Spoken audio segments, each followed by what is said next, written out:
you everybody for being here to this roundtable on the role of hydrogen into the decarbonization. And I am Paolo Mutti. I will be the moderator of this roundtable. I am actually, let's say, whatever that means, an expert in hydrogen. I'm the responsible on hydrogen observatory by the Politecnico of Milano. But I think my presence is marginal compared to this very important roundtable. And I will start by introducing you to these guys, that each of them represent a very important part for the oil and gas industry. And then we will try to address together some of the key points that everybody is trying to understand on a few fundamental questions. For instance, the title, The Role of Hydrogen, which means what the hell is hydrogen doing today here, and why we are talking about hydrogen, how do I make it, how do I sell it, what are the implications on my business. It's a new actor.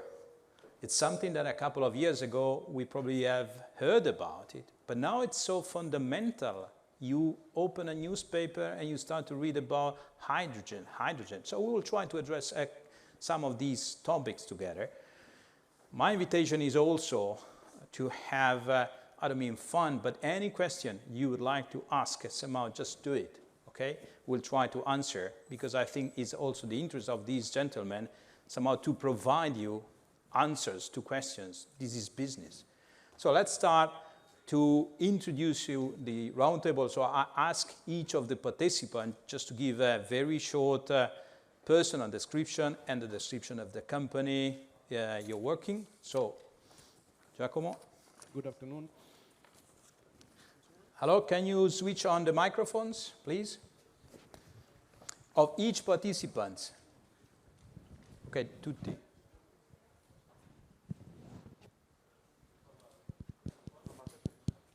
Good afternoon, all. Thank you for your presence today here with us. My name is Giacomo Lovino. I'm working for Tecnimont. I'm actually the purchasing group leader and category manager for instrumentation, valves, analysis material, and automation and control. Omar. Good afternoon, everyone. My name is Omar Bedani. I'm the manager of commercial operations for Wood Italiana, working here in Milan in the technology and products business. So basically the business is taking care of our hydrogen production technology, other proprietary technologies we have, and the product supply. Jacopo? Good evening, everyone. I'm Jacopo Zanetti. I'm business developer in Air Liquide, Hydrogen Energy, that is the hydrogen division of Air Liquide. Focusing mostly on mobility and with some industrial applications as well. Air Liquide, for those that don't know, is a worldwide producer of industrial gases, so oxygen, nitrogen, and on the side, of course, hydrogen. And I'm here with the others to speak a little bit about what we are doing today in hydrogen, renewable low carbon hydrogen. Paolo? Good afternoon, everybody. Paolo Carrera. I'm from Saipem. I am head of commercial for energy transition project. So we deal with CCUS, biofuel, green hydrogen, green ammonia, and methanol, and renewable, and so on. Thank you. Thanks. Michele? Good afternoon, everybody. Michel Ronchini from Technip Energies, and I am Senior Category Manager for Piping and Manual Valves for the group.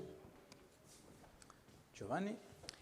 Good afternoon, Giovanni Del Serrone, Director in Technip Energies at corporate level for the procurement activities. So I'm dealing with the major suppliers of the group, and in particular, of course, with the suppliers of valves in this case. David. Hi, I'm David Greason from Houston, Texas. I have a small consulting company that works with companies, mostly carbon emitters, that are looking to decarbonize their process or their products. We helped consult and develop the largest carbon capture project in the United States called the Petronova Project. Thank you, David. As you can see from the industries and firms that are represented in this roundtable, these are all big actors in the field, whether they manufacture or they buy. So the important now is to understand the implication of hydrogen into the business. This is even more important today, because whatever is happening about hydrogen, there is another thing happening, which is we realize, in particular in Europe, that we need to change our supply.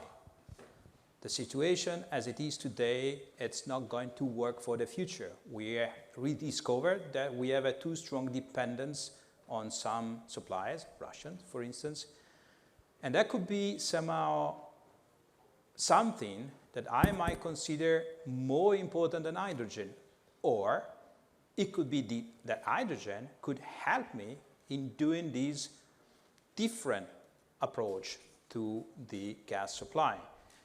So one question that I want to address is hydrogen is going to be there, but also we have a moment of crisis for our energy supplies. Is hydrogen going to help us for this discontinuity, or it's going to be something that it's too much? I need to focus on something more important. First, I need to heat my home. So let's start from, I'm not going to be circular. I will actually change a bit of questions. So let's start from Omar. Yeah, thank you very much, Paolo, for this question. Well, I think that, hydrogen is a very hot topic now for a long time already. And the reality is that we have not seen much tangible, yet.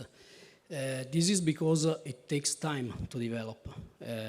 We will probably discuss also later on, especially for the infrastructure related to the hydrogen distribution. So the war is in fact just the last of the signals we have in order to change our energy system. Hydrogen, the timeline of the war, or the effects of the war, and the timeline to develop hydrogen are not really fitting one each other, because hydrogen takes longer time than what we need to recover the situation connected to the war. So I think that we should not, we should focus on the effect of the war, but we should not think that hydrogen may help in solving the situation created to the war. The two timelines are completely different. And my view is that we should not incur in the mistake of, let's say, displacing hydrogen from our mind just because it's not helping for the war. There are two targets we have to reach. One in the short term, which is the war. The second one is the long term, so the energy transition. There is no energy transition without hydrogen. And especially blue hydrogen will help much in reaching the targets of the energy transition, together with the renewable natural gas and so on and so forth. If we focus too much on the short-term issues, we will lose the focus on the long term. And losing the focus on the long term, we may take the wrong choices. So let's consider hydrogen for what it is, something that we have to develop, something that will help in the long term, medium to long term, and for now, for the short term, which is the effect of the war, we have to take different actions, or actions that may start and may be combined with hydrogen in the long term. Thank you, Omar. Omar is very wise, and it's actually not coming from an unknowledgeable person. Wood Foster Wheeler, for the old guys like me, is actually one of the company that hydrogen knows how to produce it. I mean, whatever is the gray hydrogen, I remember that the Foster Wheeler sort of concept of reactor is there to be bought. So he's saying, don't get confused by wording.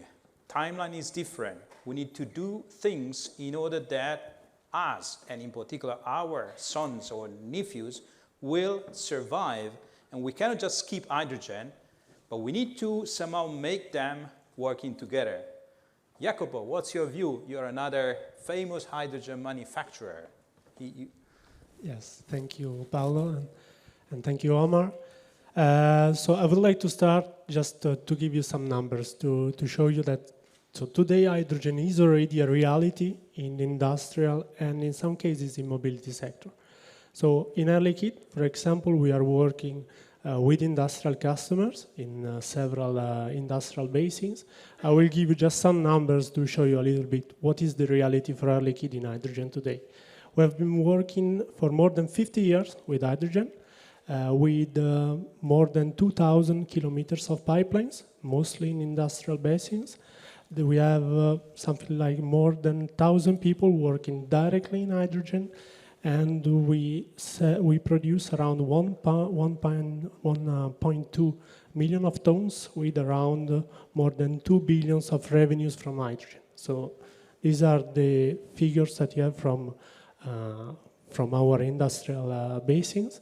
And there is also an additional aspect that I think it's important. In the mobility side, we have today commissioned more than 100 hydrogen refueling stations for mobility application, and that's a complementary use to the industrial basins.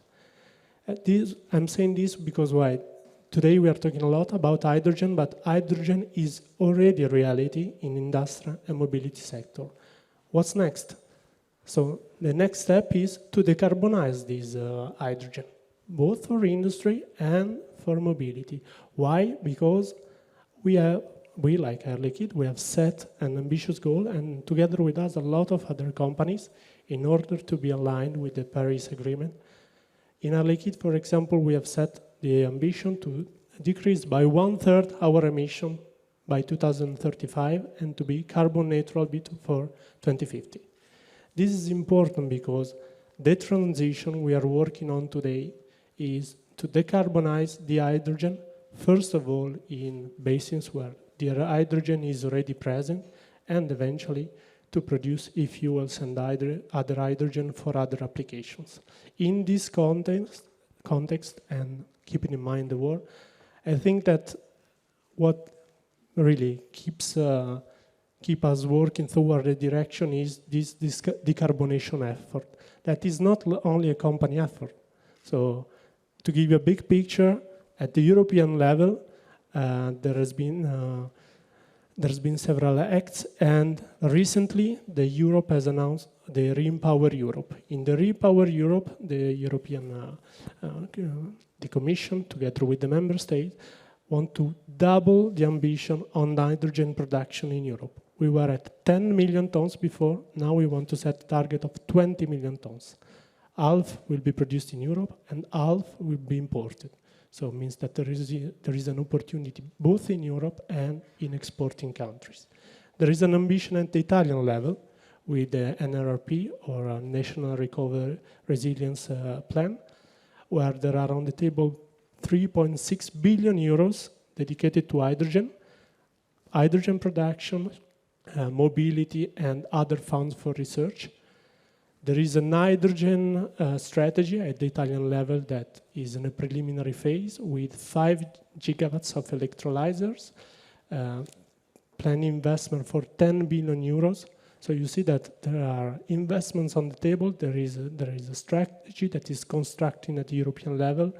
And I think what is important to keep in mind in this geopolitical context is that we have an effort, in particular in Europe, to decarbonize our energy system, and hydrogen is one of the elements that will not solve all the challenges of the energy transition, but without hydrogen, I think that there won't be an energy transition.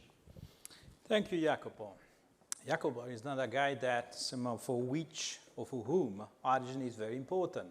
As the numbers are impressive, it's 1 million, the market is 10 million, so it's a big chunk of the market. And what he's saying is that, listen guys, hydrogen is here to stay and to increase. We need to decarbonize hydrogen, which is translated is the way we are producing hydrogen today needs to change, because the production of hydrogen is one of the most emitting production in the world. You do 10 grams of CO2 per gram of hydrogen. It's really a lot, or tons per tons. But what Jacopo is also suggesting us is that Air Liquide believes that hydrogen is a business opportunity. There are big numbers in the plan, and there are a lot of areas, Europe, Italy. Actually, I wish Italy would have a strategy. So far, Italy has a guideline of a strategy. In the best Italian way, we never go to the end. We always stay in the middle. Yet, the guideline of the strategy, it's what Jacopo is suggesting, so 5 gigawatt of electrolyzer. Now, let's keep on this subject, and maybe we will change. What's the point of view of Saipem on these? So the point for us is, first of all, to decline exactly where we are going. I mean, Saipem is very familiar with the so-called gray hydrogen, of course. We have realized some of the largest facility in the world. Nevertheless, we always talk about energy transition. So it is very important that this kind of transition is applied also to hydrogen.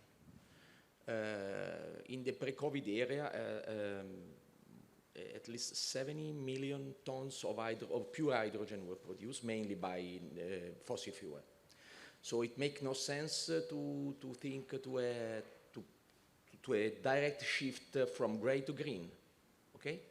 So for sure, that's why one of Saipem's slogan is, of course, we are ready for blue and we are working for green.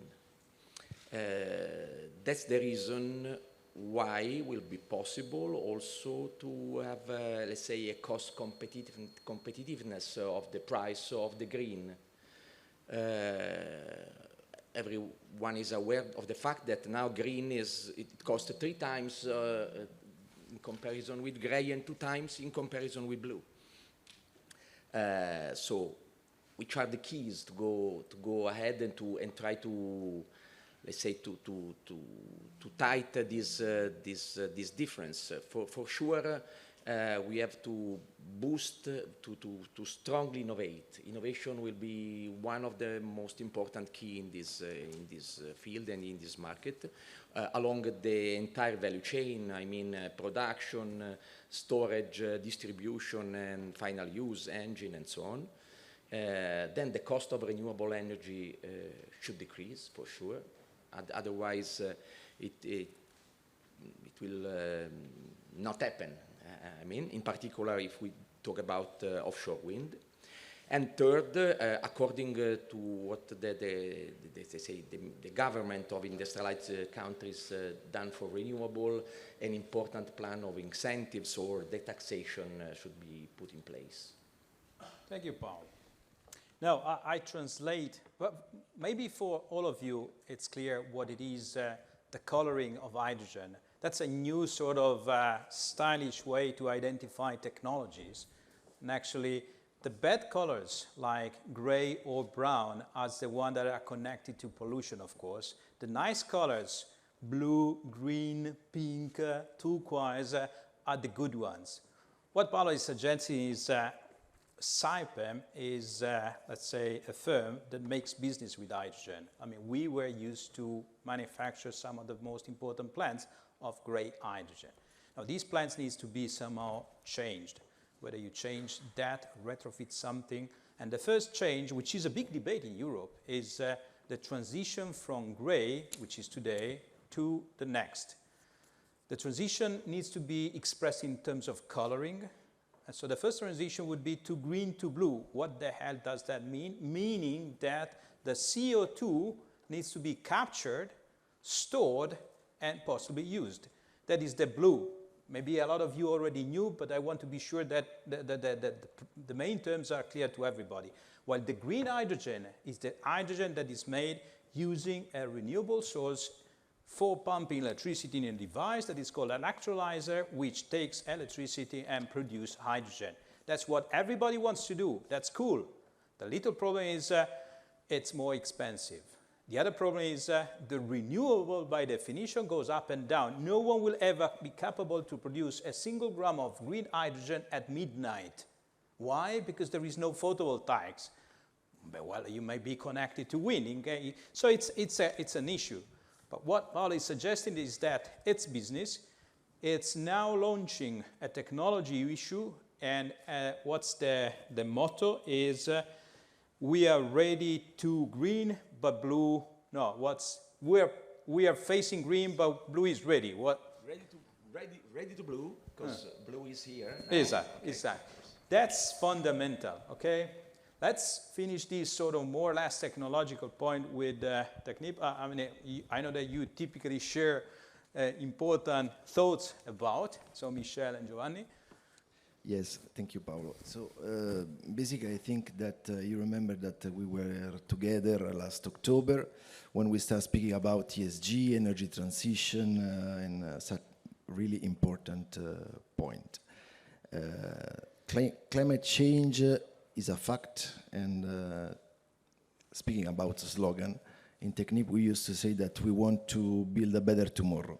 So we do not want to compromise with climate change and energy transition.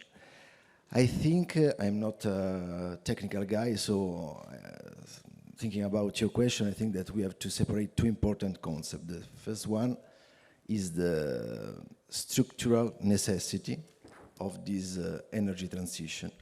And of course, Technip is there with a clear defined strategy. Then there was also suddenly this contingent fact of the Ukraine war. And we were obliged to manage such changes, important changes in the market, so shortage of raw materials, peak of prices, and so that.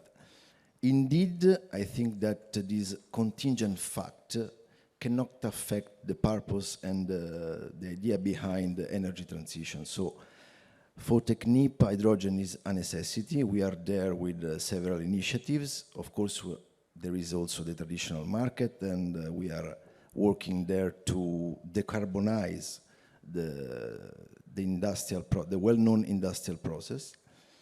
But we are there also with blue and green hydrogen, so of course we need also the effort of our supply chain, because it is something brand new.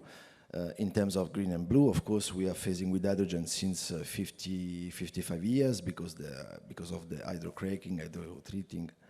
But we are there, and we do not want to, as I said, to compromise with such important pillars for Technip Energies. Thank you. Thank you, Michel. Now, and so far, we've heard by very important players that hydrogen is reality, but it's not only hydrogen. There is a change of rules. When people talk about decarbonization, that means that you have to decarbonize your supply chain. You have to act differently. Why? I was used to act on price. Then became quality and being capable to provide good delivery just in time. But there are other buzzwords that are important to the supply chain. So let me change question, Giacomo. You are a professionist in purchasing somehow, and you are there since many years. And you've seen the supply chain changing on what it is important about. What is your view on what is this impact of hydrogen and connected arguments on what you see in the supply chain? Is there any change? Well, speaking about valves, as of today, we cannot measure, let's say, an increase in the business volume because it's not a mature market. It's not developed a number of plants enough to make such an increase, make it visible. For sure, we will have new opportunities. Why this? Because the valves for hydrogen are very delicate valves from manufacturing viewpoint, from design viewpoint, and also for quality viewpoint. Why there could be new opportunities? First, because the level of the competition will be a bit tougher, are not normal valves. So I think that there will be opportunity for the Italian and European market to sign the territory, in other terms. Secondly, there will be opportunity because as this is a new engineering portion, there will be the possibility to start finally with a co-engineering with the suppliers. That is very important, to write together the data sheet, to write together the paper, in order to start something that is new, not new for the valves manufacturer, but new for the plants. And this is important. Thank you. I don't think that at the end of the day, the procurement and the purchasing roadmap will be changed. We will have an impact in the competition, will be tougher, this for sure, because the number of participants to the various bids will be reduced, but also the type of material will be more difficult than the normal.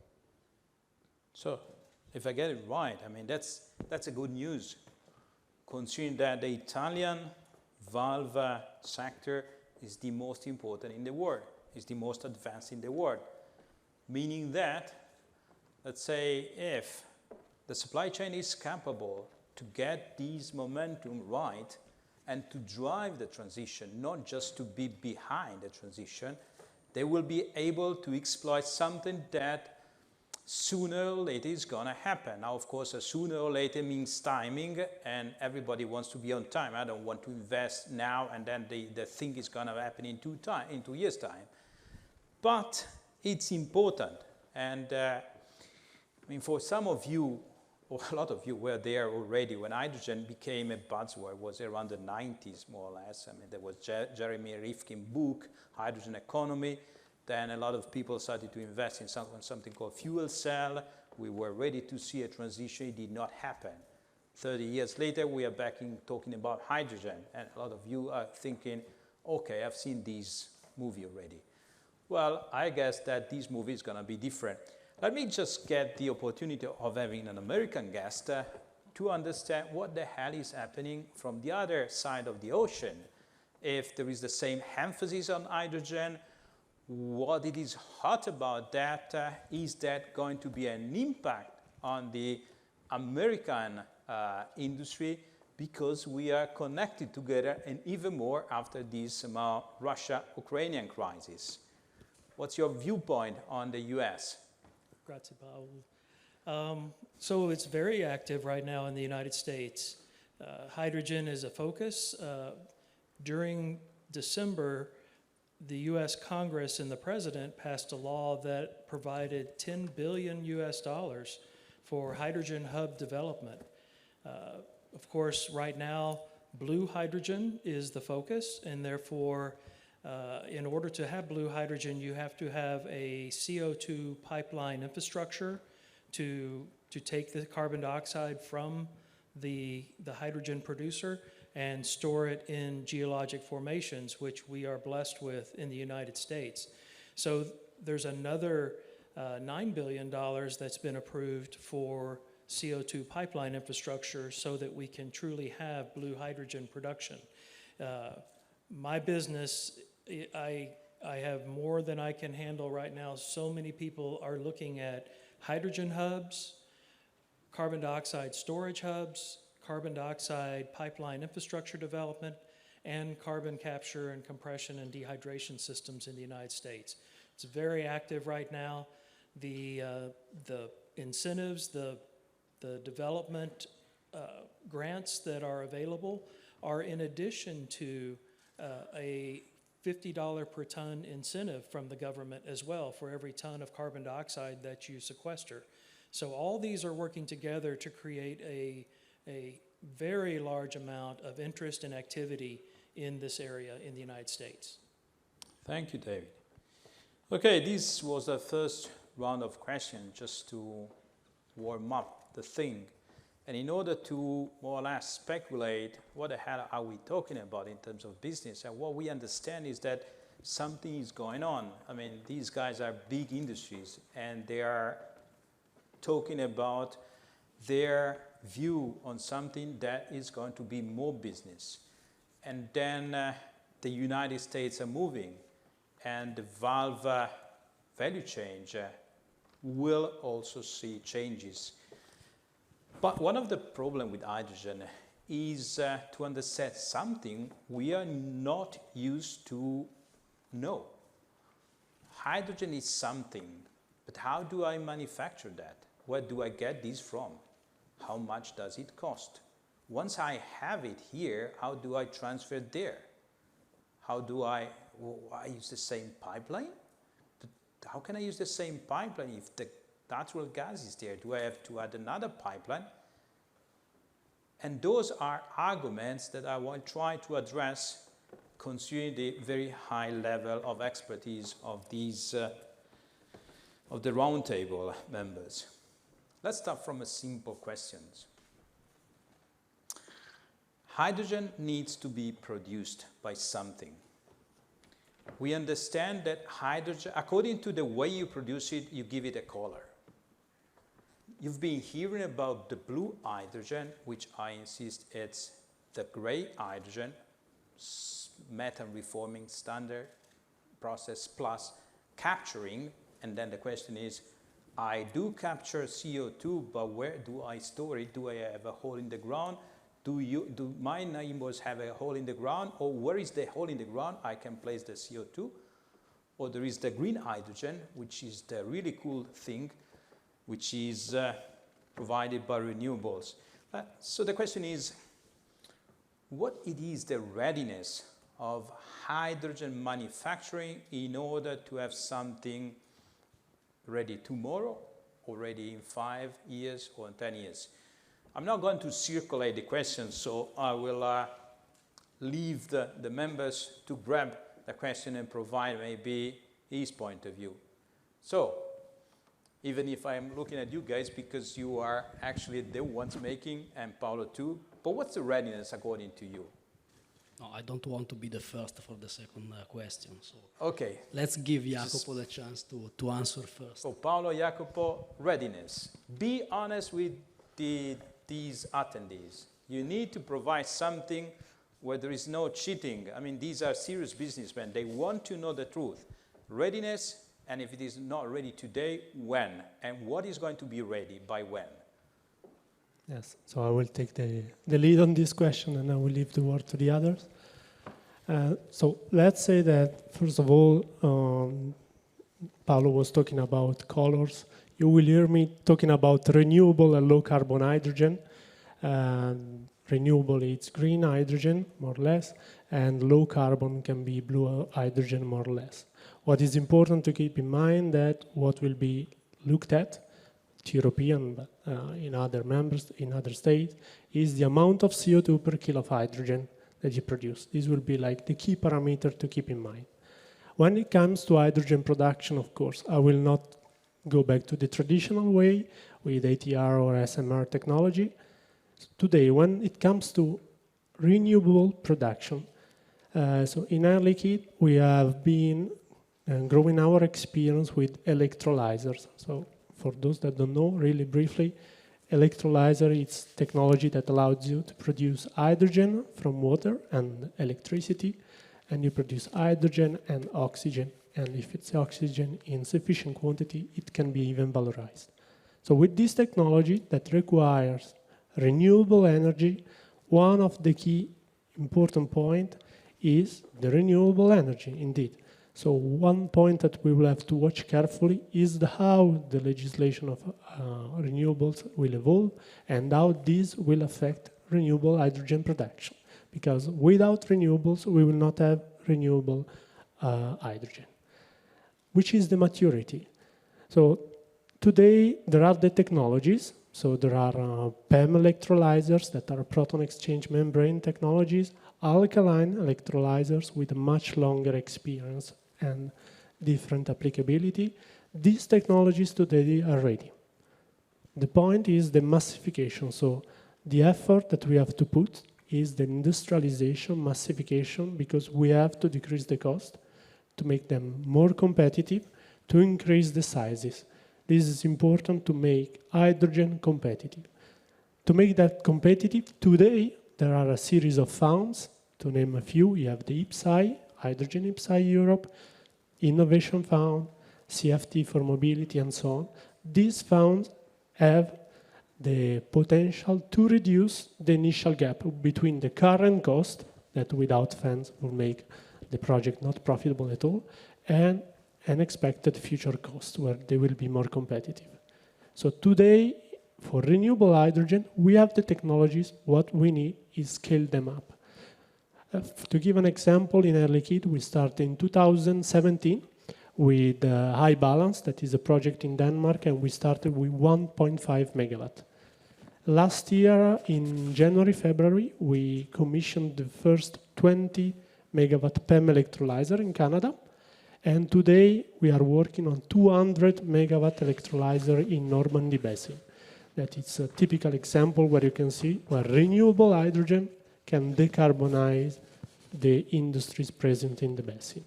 On the side, since we were talking about low carbon and blue hydrogen, of course, what we need to scale up, and we have the technologies to do, is the carbon capture and utilization. Give an example of technology we have is the CryoCap that allows you to capture and liquefy CO2 either for storage and utilization. What we need to do is to scale up to be able to capture in significant amount of quantities with high capture rates, CO2, to store it and to transport it. We do it in liquid form because we believe that is the most efficient way. So on the side of hydrogen, what I think it's important for you today, there is also a carbon capture field that is developing with the development of pipelines and the full infrastructure that is not limited to hydrogen, because all the hard-to-abate industry will have to develop carbon capture technology or other ways. But with carbon capture, we will have the development of CO2 pipelines and the related logistics. So I think my message in that is that we have the technology. What we need is to scale it up, to make it more competitive. We have a series of funds, but what we need is to do it as fast as possible because we want the cost to go down and to make it competitive for the market and for the industrial utilization. Thank you, Jacopo. Let me subtitle what Jacopo is suggesting and provide some, let's say, more insight. He's right. The technologies are not something where we have, it's not the Higgs boson, it's something that is there. And it's there since, for some of these electrolyzers, not really a sexy name, I mean, those guys are there since, 70 years or even more. The question is to make them cheaper. How do you make a thing cheaper, produce more? If you want to produce more, you need to have a market. In order to have a market, you need to have a demand. You have a demand if you start to make the hydrogen moving, because you need hydrogen. Someone needs to bring me hydrogen that the electrolyzer is going to produce. Of course, now there is a lot of incentives in order to stimulate the demand. But still, the issue is a bit on. And what Jacopo was also saying, subtitles, yeah, of course, there is also the blue hydrogen. Blue hydrogen is,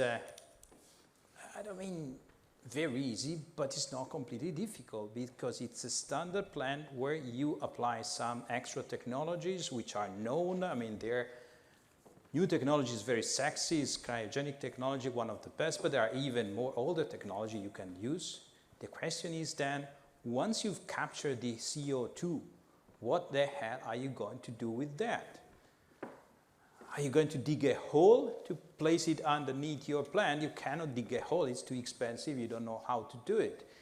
You need to move it around, so it's a pipeline. Did anybody know about a CO2 pipeline in Italy? Not a lot. I mean, there are not many of them. There are a few, actually, CO2 pipeline probably in the North Europe, but not in Italy. So we need to build a pipeline. So as you can see, the technologies are ready. Jacopo is fully right in saying it's a question of cost. Cost will go down if the demand is there, but in order to have the demand, you need to move the things, the goods around. So we are still a bit stuck. But I mean, that's just my interpretation. Let's see, some of you guys, Giovanni, you want to add something on these? First of all, I to thank all my colleagues because whatever they said is absolutely in line with also what we see on the market and what we expect in different words.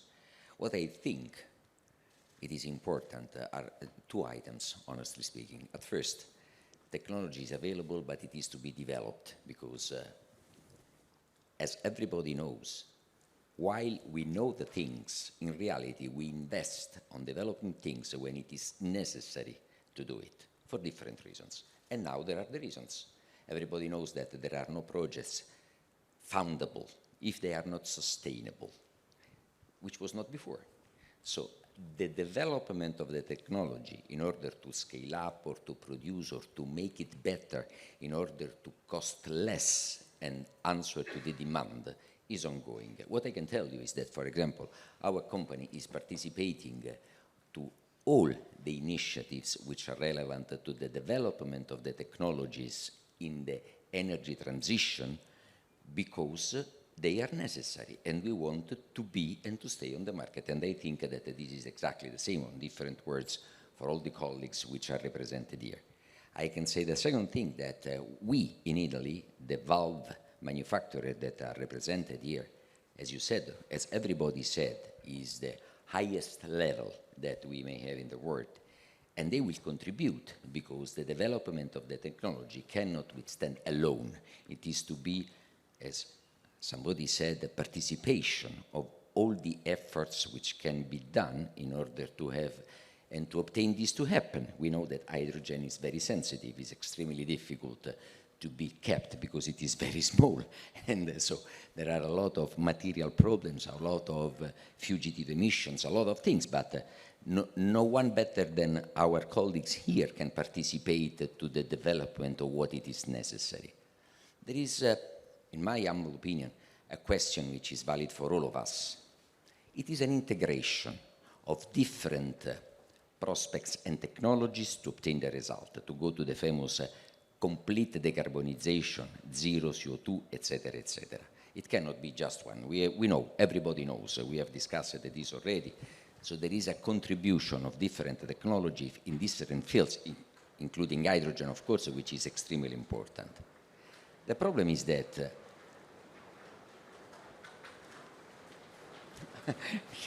we should obtain hydrogen dioxide. I think that it is very important that we obtain from our government, not only in Italy, but the government, a planned structural investment in order to give a guideline to the industry. This type of industry is not just one which is producing something which is needed by others. Is a target to be achieved altogether. Which is the target that we want to move? You said before that we need to speak about the infrastructure. Everybody knows that today there is not H2 infrastructure available in Italy. Is it necessary? Maybe yes, maybe no, but it depends on what we want to do with hydrogen. Do we want to spread the hydrogen all over, or do we want to concentrate? It is not something that we can decide alone. It's a policy which is to be decided, which is to be structured in terms of investment, in terms of planning, in terms of something that it is affecting all of us. Everybody knows that the famous CO2 footprint become one of the declarations that all the industries have to do. And we know very well that we have to go to step 3, because step 1, step 2 are quite easy, but step 3 is the most important one. Can it be done alone? No. It depends on which is the type of power which is feeding the industry. And this cannot be the industry alone to create it. So it's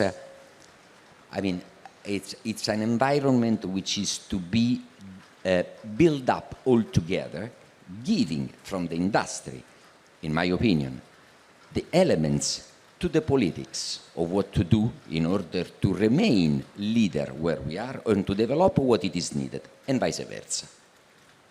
Very clear, and actually very important. What Giovanni is saying is it's not going to be a one thing, nor even a one company. It's going to be an integration of efforts. But in order to make efforts going to one goal, you need to have a direction. And in order to have a direction, you need to have one guy, for instance, a policy maker, that defines a direction. and start to think something that, for instance, was from the photovoltaics, sorry. The photovoltaics was really horrible.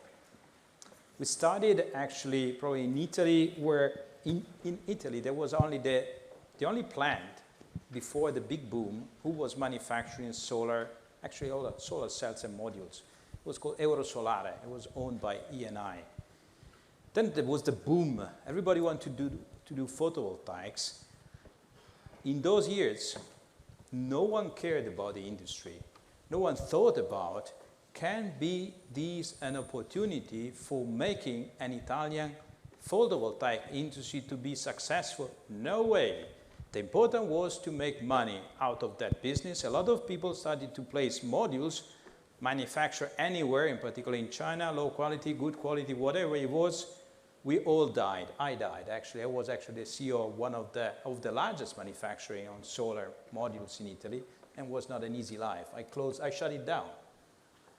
You're not going to shut it down. Of course, you're a big, important part of the oil and gas industry. But the question is, if hydrogen is going to be so important, can we persuade the government, the policymakers, whoever is actually supposed to identify an industrial plan, to say, we, the valve industry, are one of the most important, let's say, sector in relative terms, but we are the big guys here. Why don't you invest and you drive the investments into infrastructure, for instance, into guiding these so that you can trace a line and we will move behind? It's an important thing. And, but apparently, there are so many issues on the government table that hydrogen is getting a bit lower attention. As a matter of fact, the strategy was not issued. On the other hand, as Jacopo said, no one has ever seen 3.6 billion to be spent in 3 years on a single subject, which is hydrogen. So related to, is going to be an impact on the valves? I guess so, I hope so, because I mean 3.6 billion in, I think, 3 years. So 1 billion spending per year. And this billion needs to be spent somehow in hydrogen valleys, in plants, I hope in some valves. However, now, we understand that whatever is the color, hydrogen is one thing, one important piece, that it's going to be a changing piece for something that we will hear more and more, which is decarbonization. And that meaning also that the attitude, the rules of the game among players in the value chain are going to change. He says, for instance, Giovanni, that I should know, he mentioned scope 1 and scope 2 and scope 3. Do some of you know what it is, a scope 1 or scope 2 or scope 3? Not a lot, but it will change. Scope 1, 2, or 3, it's how much greenhouse gas you are emitting during your operation. Scope 1 is the gas you're emitting by your own operation.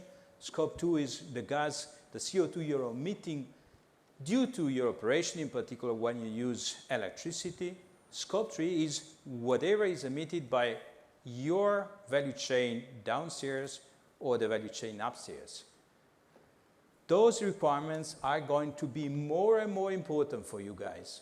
As a matter of fact, just to launch something that the Valve, your association, is doing, is that they want to lead these, and they assign the Politecnico di Milano a duty, which is design a tool that we as association can use and offer to the associates and the other players in the value chain in order to be capable to calculate the scope 1, scope 2, scope 3.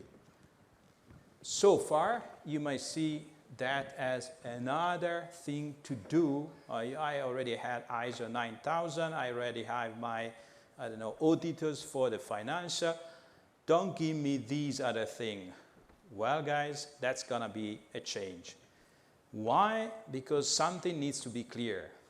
In order to do something real, we need to act. In order to act, we need to change attitude. Attitude towards what? We need to emit less gases. One way is to use hydrogen, but we need also to do that on our own. Okay, sorry for me being a bit long, but I wanted to emphasize this, which was a very important point. Let me just to ask Paolo, who is a big boy in the Italian, what's your view on I don't mean the readiness of the infrastructure, but what's your view on how the infrastructure in Italy could evolve according to your view from your discussion with the big guys, NAM or whatever? What did you collect about the movement of that? As you may know, of course, all the TSOs, all the transmission system operators, are evaluating their networks. This means they are evaluating the hydrogen readiness of the pipeline. Either if you have to blend, so mixing natural gas with hydrogen in certain percentage, or transmitting the hydrogen in a pure state, of course. And again, this is very strictly related to what I've said before. My fear is that our country, exactly as happened for renewable, will lose the game, and we will lose the challenge, because there is so space for the innovation in this field as well. So just talking about, again, the pipe and the network, of course, all from basic science are involved, so you have to start from the metallurgy, to evaluate the behavior of metals when in presence of hydrogen, which is not a so simple element, you know. So the important message is that we for sure will have to innovate. We have not to lose the challenge. We have to innovate in the field of valves, of rotating, of static equipment, of pipe as well, automation. This is what is. That's my view in this point. So it is a real opportunity for these important sector of the Italian economies. A valve needs to be adapted to hydrogen, meaning there are 2 or 3 important things to do with a clever thought. Hydrogen causes what it is feared by a lot of old engineers like me, particularly nuclear engineers, which is the hydrogen embrittlement. Hydrogen is a little molecule that goes anywhere. It goes inside the steel. It goes inside the steel and groups together. It creates a defect that when it is subject to any stress field, it breaks the pipe or it breaks the component. That's why hydrogen for nuclear plants was something really forbidden, because the vessel could actually break. That doesn't mean that it's an unsolvable problem. It's a question of choosing the right material, using thoughts. If we, as an Italian valve manufacturer, are faster than the US valve manufacturer in order to change the materials, for instance, the other problem hydrogen has, hydrogen is a very, the atomic radius of hydrogen is very tiny. There is only 1 proton, 1 electron. It's a very tiny thing. If it is tiny, it goes anywhere, it leaks. Also goes into the seals. There are a lot of problems that needs to be faced now in order to have the product ready, maybe a little too in advance, but never too in advance. Italians are good to innovate. So the real push by Paolo is let's try not to lose this train independently on what the government is going to do. Lead the change. There is an opportunity. Someone is going to place hydrogen either in the form of blend. Blend means that there is natural gas and 10, 20%. Now the magic number is 20%. Apparently for volumetric, for 20% volumetric concentration, nothing really happens. Apparently above that, there is some problems, but move fast to think about the new thing in the valves. Let me just go around in order that we have, I mean, Omar is actually silent, but related to the readiness of technologies, I know he has his viewpoint, and also the readiness of infrastructure. What's your point, Omar? Thank you, Paolo. Well, I think I agree with what we have said since now. The technology to produce hydrogen are ready. Then we can say that we can probably improve, we can probably do something better, but the technologies are here. Blue hydrogen is, as Saipem said, blue hydrogen is ready now. Green hydrogen, as Air Liquide was saying, is already available, even if there is the challenge of the scale-up. So the scale-up is something that we have to address for the green hydrogen, and not only the scale-up, there is also another important point. If we want to run green hydrogen, to produce 10,000 normal cubic meter green hydrogen per hour, we need 50 megawatt of electric power, which means that we need approximately 4 to 5 wind turbines at full load. So the electric power is a challenge because the renewable electric power is not, infinite, no? So if we want to produce the full bunch of hydrogen that, according to the projection of the Hydrogen Council, we may need in 2050, we have to increase by 100, 150 times the renewables installation we have now. So it's a big challenge. Blue hydrogen, this is the reason why we believe that blue hydrogen will be with us, let's say, will bring us through the energy transition for a long time, because blue hydrogen does not have the challenge of the scale-up.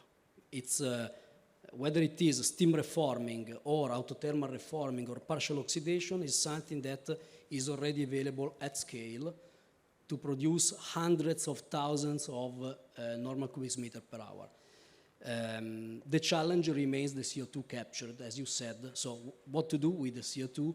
So nowadays, the solution, it seems to be the sequestration underground. And again, it's a challenge because of the pipeline, because of this, because of that. So all the solutions have challenges.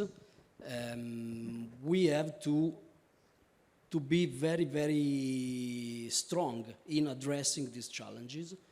But again, it's more in the way we handle the hydrogen or we handle the byproducts, the real challenge, not the production itself. Yeah, I fully agree. And Omar touched a couple important points. One which should be considered a positive point, but it is not so positive considering the missing targets of the renewable targets in Italy. One of the points of Omar is everybody wants to do green hydrogen. Green hydrogen means that you need to have renewables. For various reasons, the fact that the renewables are intermittent, in order to have so much hydrogen, you measure that so much hydrogen in megawatt of electrolyzer, you need to have 3 or 4 times more renewables. That's the rule of the game. It's nothing we can do about. Meaning that if I have a 5 gigawatt target of electrolyzers, I need to place down 15 gigawatt of new renewables. 15 gigawatt is a big number. While I was selling modules, 15 gigawatt in Italy was impossible even to believe, to be realistic. But we need to do it. So hydrogen is driving a lot of installation of renewables, which is another good thing because we are decarbonizing also the way we are producing electricity. And the other thing that Omar is saying, there is this ready-to-go technology, which is the blue, with a little issue to solve, which is sequestration of CO2. By the way you do gray hydrogen is possible. No, it's not this. The carbon sequestration, the acronym is CC, carbon capture. Carbon capture easy. S, sequestration, E, tricky, sequestration where, or U, utilization, utilization how. Let me ask David, who you were there in Petronova. And was it successful? What was the big issue?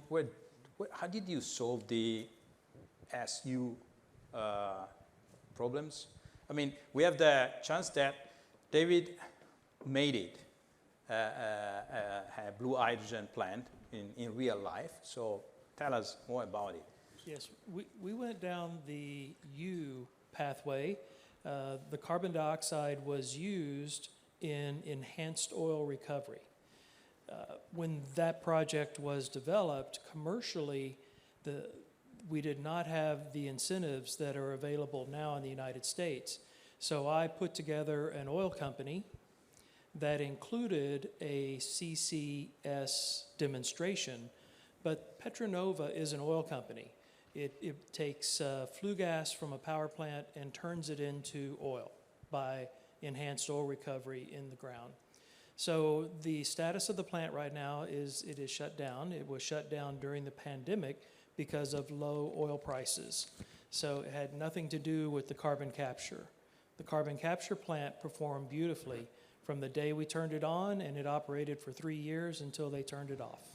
So carbon capture worked fine, but oil prices and oil production in the U part of our operation did not turn out as planned. And so commercially, they made the decision to turn it off. Okay, so let me try to synthesize, and then I want to make a question to Giacomo. So far, what did we understand? That compared to the 90s, where hydrogen became trendy, but it was trendy also internet later on, it's one of the trendy things that happened. This time, there is something different. The climate change is a fact. Either we do something, or in American slang, we are fucked up. So we need to do something. That's the difference. It's compulsory. We cannot avoid these. We are not here just to discuss, you go back, I've heard about the usual roundtable on hydrogen. I don't know if that's going to happen. Let's wait. Maybe you're going to do that.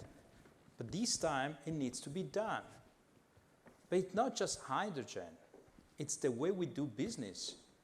It's the way you purchase the material, where from, how much these guys that you are purchasing the steel are emitting, what they are doing. You need to take care not only of hydrogen. Hydrogen is one component of a big game, decarbonization. And that is not something that is a nice thing to do because someone wrote that. It's something that we need to go to do all together with the government, without the government, as a single entity, as an association. And on that point, I mean, going back to the business of purchasing goods, do you think that in your, for instance, in the valve industry, whether due to the technical reasons, as you suggested, let's try to co-develop the valve, or due to the fact that a valve manufacturing cannot be the same as 10 years ago. A valve manufacturing needs to focus at decarbonization in his own view. But that's going to be more expensive, but someone is going to pay the price maybe, or not. I want to have an honest view from your point of view. It's going to be price, or it's going to change something this time? Paolo, listen, what is good and what is funny is that the valves manufacturers are ready before than us. I have the list of the suppliers that knock to my door and say, ciao guy, I'm ready to work with you on the hydrogen valves. I'm ready to work with you on developing the design. I'm ready to work with you to a design to cost analysis. So I'm ready to start helping you. They are ready before than us. This is important. In particular, Italian suppliers. Yeah. So, these are good news, to me at least. I'm not a valve manufacturer. I'm an Italian citizen. And I'm really wishing that, let's say, the point of view of these gentlemen is there is this new thing, hydrogen. The new thing is going to stay like rock and roll. The new thing is here to stay because we need to change things in the world. It can be an opportunity for us. The answer I'm hearing, yes. Is it an opportunity already? Yes. Why? Because you guys are faster than others, faster than Asian, faster than Americans. Nothing against US. I mean, just these are my national citizens. And so I really hope it's going to be an opportunity with you pushing in order that the valve industry, Italian valve manufacturer is going to be the leading guys for this new transition. So there are many other technical points we might discuss. I wish I could hear some of your voices, even to tell me, Paolo, I don't understand something, not Paolo, I mean Paolo, Omar, Jacopo, whoever. So I invite you somehow to give us some of your viewpoint, like what do you feel about this hydrogen threat, opportunity, new buzzword, it will go down, or any question you would like to ask us, and I'm sure that together we can provide an answer. Maybe it's easier if we have a microphone. Let me just organize these. C'è un microfono libero? Okay. No one wants to hear anything? I think there's a... So let me then do it in a... Oh, where? Usually there are nice ladies to do this job, but you have to be patient. Good evening. I'm long career valve user, oil and gas industry, significant customer of Technip on making gray hydrogen for our refinery products. I think the reality of the conversion to blue is that we need to build a lot of plants quickly. And if we think of this as a pyramid, we need one plant next year. We need to start 3 plants 5 years from now. We need to start 15 plants 5 more years later. And a mega project, and these are mega projects, and you can, one significant size hydrogen plant is $1 billion or more. So standardization. We need a lot of innovation quickly, but we need to standardize on the final products. So the Italian industry, I think, has a long tradition of smaller companies innovating many different ways and then kind of fighting it out in the market. The oil and gas industry, we set our own standards for many years, and they were not compatible. And we drove you nuts, and we drove ourselves nuts when we tried to run a supply chain. I think we need standardization quickly. We need the highest quality product as the outcome of that standard, and then we need steady supply. Yeah. Good and wise point is actually not a question, it's an issue. And I think that it's all clear to everybody that the winning game is by, as suggested, doing things in accordance to what? To a standard, in order not to waste a lot of time. Let's be focused, let's agree on something, and let's do that. Good evening, good evening. I just sit down because I have a problem with my leg. I was very impressed by the complete presentations that I heard so far. I would like to confirm that the Italian valve industry is ready to supply to engineering companies, end users, manufacturers of plants, the right valves for hydrogen. We need, however, and you said that in a number of cases today, to sit down and work together. As far as standardization is concerned, This is absolutely true. There are some examples. IOGP is one of them, but is not the only one, of course. US have done already a number of interesting cases of standardization. In Europe, we are working at the moment on a standard for valves for the hydrogen industry. And in this case, we are trying to cover all aspects of hydrogen use, starting from blend hydrogen to pure hydrogen, with all the implications that this means. You spoke also about metallurgy. Yes, this is one of the most important cases.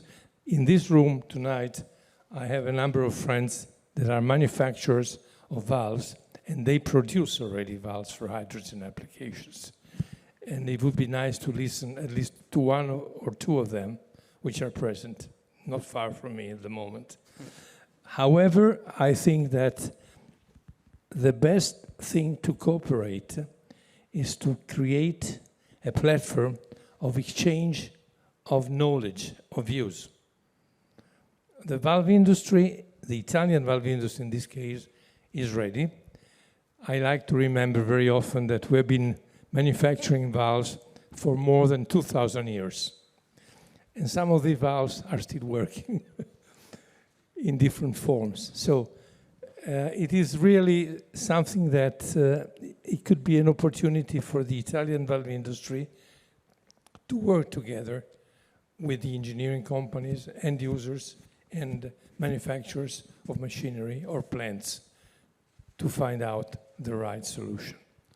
I don't know if one of my friends, which I'm looking at the moment, would like to add something, but they are involved with hydrogen.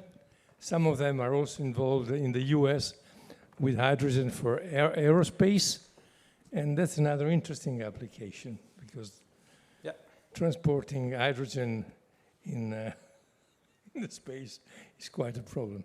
It's tricky, yeah. So I don't know if Luca or Simone would like to add something. I give the speech to Simone. Okay.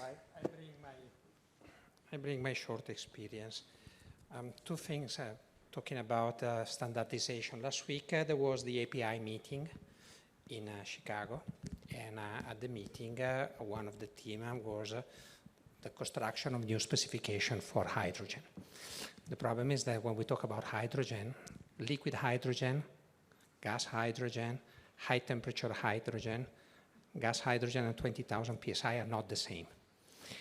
So I think there is a lot of confusion among us manufacturers which specs we should use, which market we should use. Last week the discussion was whether the API should be involved in this. At the end of the day, we decided, and I'm a member of that committee, that API, being the American Petroleum Institute and being in refinery, is not interested in developing an hydrogen specification. So this is going back to the MSS, the Manufacturer Standard Society. So I believe that as an American manufacturer, because our operation there is American, we will be participating in that. So I hope that through VALVEcampus, our association here in Italy, or through other form of cooperation, we will be able to find, maybe during these days of the show, a meeting or an occasion to work together, and maybe with your sponsorship, push the Italian to work together so that somebody will not impose on us a new American specification, but we can impose to the world our capacity and our experience. So this is my hope.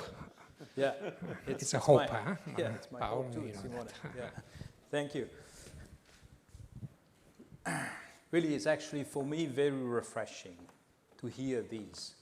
And I don't mean unexpected, because I knew since I met this association back in, when we were, I think November, October, almost by chance, that I saw a really serious approach to things. And and then, I mean, I was actually like a new fish in the sort of aquarium, and I looked around, who are these guys? And actually I started to know you, and I understood, oh God, I mean, they're the biggest player in the world. I mean, I didn't know that. Actually, no Italians know that, probably, apart from you and your families, actually, only a few. And I realized, actually, that this time, as I said, something like the photovoltaics must not happen. It's a question of honor. And from what I see, it's not going to happen. Now, forget about, not forget about the government. It's probably also a good moment to talk with the government. I'm a bit too, let's say, pessimistic sometimes about the relationship with politics. I'm not the good guy to have politics sort of relationship, but maybe this is a good moment anyhow. So it's really encouraging to hear your words on the readiness of the valve industry. As I said, there are many, many different aspects. You have to handle the technical aspect, the specification. For instance, a tricky point will be, or should be, piping. But it's not only piping this time. You need to store. Why do you need to store hydrogen? Because most of the users of hydrogen, they need a steady supply 24 hours, full year. But a lot of the hydrogen that was discussed today, it's not a steady supply. If you have a renewable, your electrolysis goes on when the sun is shining, goes off when it's actually dark. On, off, on, off. But if you have, I don't know, an ammonia plant, the ammonia plant cannot shut down. It needs to run, so you need to store hydrogen. How do I store hydrogen? Which pressure, which form? Do I liquefy hydrogen? Do I store as a gas? 20 bar, 200 bars? It's a different thing. Can I store 200 bars in a steel? Probably not. Maybe. So a lot of the issues needs to be solved, and it's not easy for you guys because, as Mona said, I need to understand what the hell are we talking about. But the suggestion is go forward, stay together, stay close to each other, because there are a lot of problems that need a solution there. Any other issues or questions? Color of the hydrogen that are not known? By the way, another important thing. I don't want to, just a few minutes, because then the meeting is over. It's not just going to be as valve industry and other industries. It's going to be a question of new geopolitics. Why? Because if hydrogen is going to be a game changer, who is going to produce hydrogen at a lower price will have more business. For instance, in Australia, they decided that since they have a lot of land and they want to, and they have a lot of sun, they want to be big players in the hydrogen industry. None of us has ever, well, I mean, the photovoltaics, I had a relationship with the Aussies, but not a lot. But now they want to be leaders. So Australia declared that they want to be world leaders in the manufacture of hydrogen. France. Why France? Because France has nuclear power. Their level of emission of electricity is very low. So if you plug in an electrolyzer to the plug, it is called yellow hydrogen. In Italy, no good, because the way we produce electricity in Italy is such that by taking the electricity, the number of CO2 emission is very high, too high. It's not a clean gas, not allowed. But if you do it in Paris, it's allowed and it's cheap. France wants to beat the rest of Europe for the production of hydrogen. Spain or Portugal. If you go in Malaga, they all want to set down 10 gigawatt of photovoltaics in order to produce hydrogen and send it over here. Germany already decided that they want to be a hub. They have ports in the north of Germany. They will receive ships, and they want to have pipes to go across Europe. Netherlands, the same. So an important thing for Italy is, what do you want to do? Do you want to be a hub? Do you want to be a manufacturer? Do you want to be a user? Decide now. That's very important. Because, as Giovanni said, we need to know what do you want to do, Italy. And it's not single detail, tell me the strategy, what position you want to take. And that, unfortunately, is still missing. Because in Europe, there will be going, I don't mean a war, a competition among different things. Some, for instance, UK decided we want to be blue, hydrogen and nuclear. Everybody's taking a position, Italy a little less. Okay, I thank you, first of all, for your patience. I thank these gentlemen for their the discussion, the hints they gave us, and really wish you a great success of hydrogen into the valve industry. I want to read newspaper where I see some of the picture of you saying we are the leader of these. Thank you a lot.